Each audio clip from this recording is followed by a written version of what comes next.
Have learned in just the past few moments that law enforcement has obtained key video that could help them in this investigation in a major way. This investigation into 2 sites in New York where police found those explosive devices last night, one of which detonated, injuring 29 people. Let's get straight to our CNN Crime and Justice producer, Shimon Parkapez. He's here with me in New York. You've been working your sources.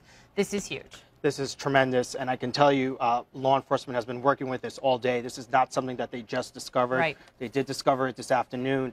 We've been diligent and sort of careful in how we reported. We did learn late tonight that not only did they find video of a man dragging a sort of a duffel bag on 27th Street, which is the area where they found the duffel bag, they also have the same man near the location on 23rd Street where the explosion occurred. They are able to somewhat track him to 27th Street. They lose him at some points because they don't have the video to show where he goes from 23rd Street to 27th Street. But what is significant is that he's seen on 23rd Street with that duffel bag. He's then seen on 27th Street, where he leaves the duffel bag near where police would eventually find the pressure cooker.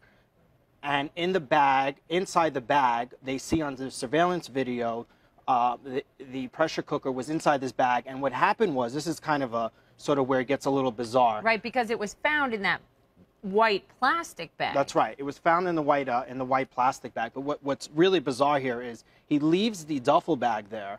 He then walks away, and 2 men, for whatever reason, walk over to this duffel bag. They take out the pressure cooker that's in this white garbage bag. They place it on the ground. They then leave with this duffel bag. Why, we don't know. But so Shimon, and I want to be incredibly careful here not to jump to any conclusions. What you're saying, one man brings the duffel bag with the pressure cooker. 2 different individuals take the pressure cooker out of the duffel bag. Is that right? That's correct. So 2 different people, 2 different individuals, two different men walk over. They take the pressure cooker out of this bag, and they place it on the ground, and then they take the duffel bag and walk away. And I just want to just sort of make this point. There's nothing to indicate that these 2 men were part of this, like that they knew this guy.